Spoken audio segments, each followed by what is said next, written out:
नमस्कार दोस्तों, मैं संजय कुमार। जैसा कि आप जान रहे हैं कि state forward publisher private limited Delhi द्वारा सभी को इग्नू का एक क्रैश कोर्स कराया जा रहा है फ्री में, चूँकि पेंडेमिक से हम निकले हैं। और assignment, how to write assignment, इस पे पढ़ा रहा हूँ। फिर क्रैश कोर्स और डिटेल में भी कराऊँगा एग्ज़ाम के बाद। तो अगर आपने मेरे ऐप को नहीं डाउनलोड किया हम लोगों के, तो ऐप डाउन कीजिए SF classes Google play store से, और यूट्यूब को सब्सक्राइब कीजिए। अभी बात कर रहा हूँ BSc 131, ये एजुकेशन का कोड है। जब से नया सिलेबस लगा है इग्नू में CBCS, तो choice based credit system education भी एक सब्जेक्ट के रूप में आ गया है, इसलिए आप इसको ले सकते हैं। बहुत रोचक है, बहुत ही भविष्य के लिए अच्छा विषय है। खासकर जो DLED करके ग्रेजुएशन में एडमिशन लिए हैं उनके लिए बड़ा काम का चीज़ है। आगे बहुत कुछ जानेंगे, कंपटीशन में बहुत फ़ायदा करेगा। वैसे भी आदमी को शिक्षा के बारे में जानना चाहिए अगर मौका है तो, क्योंकि आप सब पारिवारिक सामुदायिक आदमी हैं।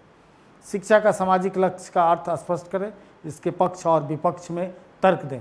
तो शिक्षा मूलतः एक सामाजिक क्रिया है। चूँकि शिक्षा का जो अवदान है वो समाज के प्रति अद्वितीय है, और मनुष्य समाजीकरण की प्रक्रिया में ही इसको अर्जित करता है। बड़ा मन में आता है कि क्या शिक्षा का उद्देश्य समाज की उन्नति है, क्या शिक्षा का उद्देश्य अर्थोपार्जन है, क्या ज्ञानार्जन है, क्या शिक्षा जन्म से मृत्यु तक की प्रक्रिया है। तो इन सारे सवालों के बीच आप जानिए कि बाई प्रोडक्ट है आर्थिक गतिविधियाँ। चूँकि आप शिक्षा के द्वारा योग्य होते हैं, you become a most able person किसी काम के लिए, लेकिन वो काम का कहाँ से आया? चूँकि शिक्षा से आया।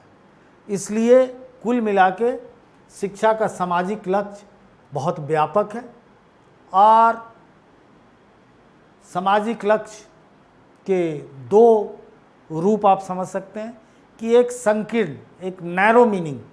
तो संकीर्ण क्या है?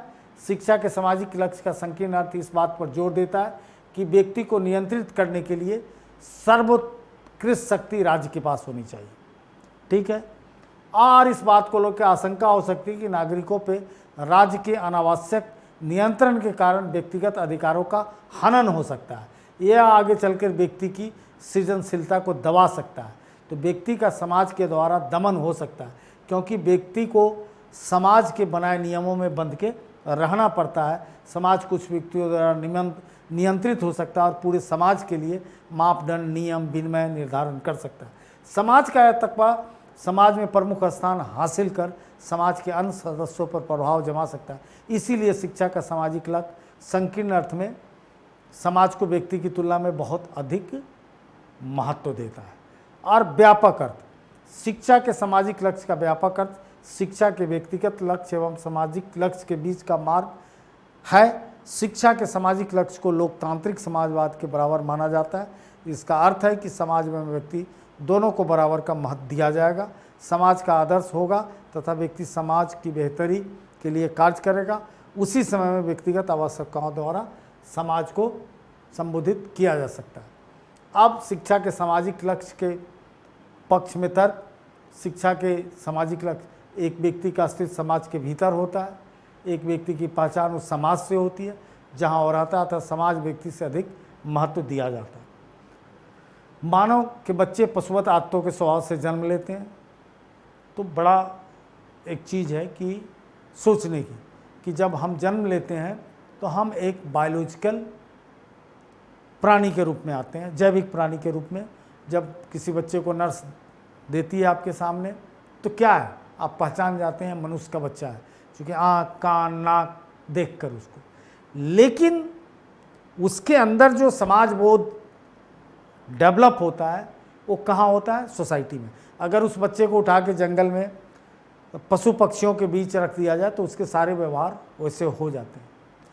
इसीलिए समाज के अंदर ही समाजीकरण की प्रक्रिया शुरू होती है, और 6 साल तक, यानी जब वो पहली क्लास में जाता है तो 85% उसका मेंटल डेवलपमेंट, इमोशनल डेवलपमेंट हो चुका होता है। उसका भविष्य दिखने लगता है। और 3 साल में वो बहुत कुछ सीख चुका होता है। तो ये इसमें कौन सा इंस्ट्रूमेंट काम करता है? इसमें सबसे ज़्यादा परिवार और समाज काम करता है, जो उसको इस लायक बनाता है। इसलिए इस संदर्भ में, और कभी भी समाज सेंट्रिक थॉट आप रखते हैं, समाज केंद्रित, तो शिक्षा सही अर्थों में अपने मुकाम को हासिल करती है। अगर इसमें कहीं कोई भेदभाव करते हैं तो शिक्षा उस मुकाम को हासिल नहीं करती। रोमेंट के शब्दों में एक एकाकी व्यक्ति कल्पना की एक कपोल कल्पना है। इसीलिए व्यक्तियों को चाहिए कि समाज में अवश्य स्थिर और व्यवस्थित रहे। एक कहावत है, एकता में शक्ति है, तो सामाजिक जीवन में ही एकता मिलेगा जहाँ उसको शक्ति मिलेगी। इसके विरुद्ध तर्क मनोवैज्ञानिकों का मानना है कि ज़बरदस्ती मनुष्य के ऊपर समाज थोपकर उसकी स्वतंत्रता छिन्न होती है। और इस स्कूल को खुद रूसो इस स्कूल के जनक हैं। जो स्कूल यूनानी स्कूल है, सुकरात, उनका शिष्य प्लेटो, उनका अरस्तु, ये सारे स्कूल समाजीकरण की बात करते हैं। लेकिन रूसो, पोस्टालजी, वो थोड़ा समाजीकरण के खिलाफ है और मैन मेड सिस्टम के बिल्कुल खिलाफ है। वो तो कहते हैं कि स्कूल बच्चों को बर्बाद करता है। तो अलग अलग तर्क हैं। इसमें मानव अस्तित्व की बात होती है, एकात्मवाद की बात होती है, और मानव जब पावरफुल होगा तो राक्षस ही होगा। अगर वो समाज के प्रति रिस्पॉन्सिबल नहीं होगा तो उसके अंदर एक उड़नता, ये भी आगे के रिसर्च में देखा गया है कि जो बच्चे समाज के प्रति सकारात्मक नहीं है, उनसे अफेक्शनेट नहीं है, वो बच्चे ही दंगे फसाद या गलत कामों में रहते हैं। एक क्वेश्चन ये रिटेन है, आप मेरे ऑफिस से ले सकते हैं, ऐप पे भी चढ़ जाएगा, इसलिए परेशान मत होइए। मैं केवल आउटलाइन बता रहा हूँ, समय चूँकि कम है। अरबिंदो एक महान शिक्षाविद हुए हैं, जिनका कहना है, जिन पे सवाल है, अरबिंदो के एकीकरण शिक्षा के अनुसार पाठ्यक्रम शिक्षा विज्ञान तथा शिक्षक तथा विद्यार्थी के सिद्धांत की व्याख्या करें। यानी एकीकरण के शिक्षा के अनुसार, यूनिफिकेशन के अनुसार आप अपने सिलेबस और शिक्षा विज्ञान, शिक्षक और विद्यार्थी के सिद्धांत की व्याख्या करें। बहुत बड़े थिंकर्स हैं अरबिंदो, बहुत वेल रेड आदमी थे, और आज़ादी के आंदोलन में गरम दल के थे, बम बनाते थे, अलीपुर कांड में अरेस्ट हुए, फिर वहाँ से छूटे और फ्रांसीसी उपनिवेश पांडिचेरी जाके रहे। और ये 15 अगस्त उनकी सती मना रहा है, 15 अगस्त 1900 जो 2022 है, इसमें वो 100 वर्ष के हो गए। ये भी हम लोगों के लिए सौभाग्य की बात है कि वो 100वें वर्ष के हुए हैं, और उनका आध्यात्मिक सोच, शिक्षा के प्रति चिंतन बेहद मौलिक है। तो उनका कहना है कि पाठ्यक्रम शिक्षा विज्ञान शिक्षार्थी महाविद्यालय विश्वविद्यालयों को उनकी शैक्षिक के साथ सामाजिक शिक्षित करना चाहिए। विद्यालय समाज का एक अद्भुत भाग है, शिक्षा अलग होकर कुछ भी प्रदान नहीं कर सकती। यानी मानव को ये स्वीकारते हैं ये कि वो सोशल यूनिट है, और उसको कलेक्टिव सामूहिक शिक्षा जहाँ दी जाती है वहाँ जाके उसको शिक्षा प्रदान करना चाहिए। और उस पद्धति में पाठ्यक्रम में एक एकीकरण होना चाहिए। ऐसा नहीं कि एक खास इलाका का बच्चा कुछ और पढ़ रहा है, दूसरे इलाके का कुछ। एक यूनिफाइड सिलेबस होना चाहिए। कहीं ना कहीं इस बार नई शिक्षा नीति में अरबिंदो का पूरा सपना भी पूरा हुआ है। पाठ्यक्रम कैसा होना चाहिए? उनके अनुसार पाठ्यक्रम को एक सीमित पाठ विवरण, कुछ पुस्तकों तक सीमित किया जाना चाहिए, ताकि अधिगम के दौरान अधिक से अधिक उनका मेंटल डेवलपमेंट हो और मानसिक विकास हो, और क्रिएटिविटी होना चाहिए। प्राथमिक स्तर पे पाठ्यक्रम में मातृभाषा अंग्रेजी, राष्ट्रीय इतिहास, कला, चित्रकला, विज्ञान और सामाजिक अध्ययन एवं अंकगणित होना चाहिए। यानी ये अंग्रेजी का विरोध नहीं करते हैं।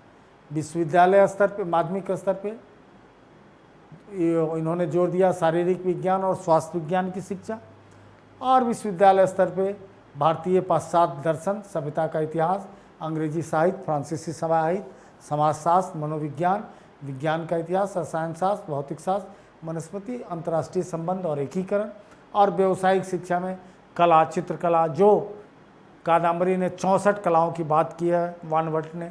वो सारी कला, चित्रकला, पेंटिंग, बढ़ईगिरी, लुहारगिरी, कुंभकारगिरी, ये सारी चीज़ें होनी चाहिए। विज्ञान शिक्षा में को संवेदनशील होना चाहिए बच्चों के प्रति, मातृभाषा में हो, शिक्षक शिक्षार्थी का सहयोग एकदम पिता पुत्रवत हो। अब है आमने सामने की शिक्षा, फेस टू फेस, दूरस्थ शिक्षा और ऑनलाइन के बीच क्या अंतर है। अभी हम जो बात कर रहे हैं ऑनलाइन कर रहे हैं, फेस टू फेस अलग है, दूरस्थ अलग है। अब देखिए, शिक्षक आमने सामने, शिक्षक और छात्र बराबर नियमित रूप से एक दूसरे के आमने सामने होते हैं। ये दूरस्थ शिक्षा में भौतिक रूप से अलग होते हैं और भौतिक रूप से अलग होते हैं, परंतु नियमित ऑनलाइन होने से वो बहुत करीब होते हैं, इसमें सबसे करीब होते हैं। और ऑनलाइन शिक्षा में शारीरिक रूप से करीब नहीं होते हैं, लेकिन मानसिक रूप से कहीं ना कहीं वो करीब होते हैं। लेकिन दूरस्थ शिक्षा में ऐसा नहीं होता है। शिक्षक द्वारा छात्रों की अधिगम की गति निर्धारित की जाती है, इसमें अधिगम की गति निर्धारित नहीं की जा सकती है, और इसमें स्वयं के लिए अधिगम की गति निर्धारित करने की गुंजाइश होती है। शिक्षक द्वारा व्याख्यान तथा पुस्तकालय की किताब आदि चीज़ों का यूज इसमें किया जाता है। इसमें मुद्रित अध्ययन सामग्री बच्चों को दे दी जाती है और इसके अंदर वीडियो, ऑडियो, ई लर्निंग चीज़ें के द्वारा कार्य किया जाता है। नेक्स्ट, कठोर प्रविष्टियाँ यहाँ पे है। ये अधिक लोकतांत्रिक, कम लोकतांत्रिक और निरंकुश है। जो फेस टू फेस है ये बहुत लोकतांत्रिक होता है, क्योंकि मनमर्जी होती है बच्चे की। डिस्टेंस लर्निंग में आप सब इग्नू के बच्चे डिस्टेंस लर्निंग के हैं, मनमाना करते हैं, और इसमें थोड़ा निर्देशन में काम किया जाता है। तो सबसे ज़्यादा लोकतांत्रिक कौन सा होता है? तो दूरस्थ, कठोर प्रविष्टि योग्यता है, शिथिल प्रविष्टि और योग्यता है। नेक्स्ट, दर्शन शास्त्र शिक्षा में अंतर संबंध स्थापित करें। तो दर्शन शास्त्र के बगैर शिक्षा का कोई परिभाषा ही नहीं बनता है। शिक्षा क्या है? तो दो विषयों को मिलकर बनता है। एक मन की विचार को समझने के लिए मनोविज्ञान, और जीवन के मूल्यों को समझने के लिए दर्शन शास्त्र। अगर शिक्षा दो ही विषय के बीच सफ़र करती है, शिक्षा शास्त्र, उसकी यात्रा दो विषयों के तीरे तीरे होती है, मतलब bank of the two ideas. एक आइडिया क्या है? दर्शन शास्त्र का, और एक मनोविज्ञान। दर्शन शास्त्र का ज़्यादा हस्तक्षेप है, मनोविज्ञान का कम है। तो आप जितने सुकरात से लेकर प्लेटो, अरस्तु, रूसो, पोस्टोलॉजी, यानी जो भी, या वेस्टर्न शिक्षा में जॉन डीवी से लेकर गांधी, टैगोर, ये सारे फिलोसोफर हैं।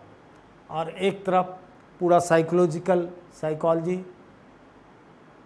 का संसार है। गांधी के शैक्षिक दर्शन, गांधी एक बहुत बड़ा नाम है शिक्षा के दर्शन में। गांधी का शैक्षिक विकास केवल भारत के संदर्भ में नहीं हुआ। गांधी अपने समय के पहले व्यक्ति हैं जो पूरे विश्व की शिक्षा व्यवस्था और कार्यों को देखे। बाद में इनको एक किताब हाथ लग गई 1904 में, जब ये प्रिटोरिया से जोहानसबर्ग जा रहे थे, या शायद जोहानसबर्ग से प्रिटोरिया आ रहे थे, तो इनके मित्र पॉलॉक ने एक किताब दी थी, ऑन टू दिस लास्ट, जिसका इन्होंने गुजराती में सर्वोदय अनुवाद किया और गांधी के जीवन को बदल दिया। एक ही सूत्रवाक्य मिला कि बिना फिजिकल लेबर के शिक्षा का कोई मतलब नहीं। हर व्यक्ति को शारीरिक श्रम करना चाहिए, और शारीरिक श्रम ही लर्निंग का सबसे बड़ा इंस्ट्रूमेंट है। उसी को लेकर इन्होंने बेसिक एजुकेशन, बुनियादी शिक्षा की बात की। वर्धा कॉन्फ्रेंस हुआ आज़ादी से पहले 37 में, और वर्धा कॉन्फ्रेंस के बाद जाकर हुसैन कमेटी की स्थापना हुई। फिर इन्होंने शिक्षा का अपना पूरा मॉडल दिया, और वह मॉडल 100% तो लागू नहीं हो सका, लेकिन नई शिक्षा नीति में वो मॉडल लागू है। और वो बुनियादी शिक्षा है, यानी हस्त कौशल पे आधारित, यानी ये स्किल डेवलपमेंट की बात करता है, ये स्किल ओरिएंटेड शिक्षा है। इस तरह से ये गांधी के शिक्षा है। फिर कहूँगा स्टडी मटेरियल ले लीजिए और इसको ठीक से पढ़ लीजिए। जय हिंद, जय भारत।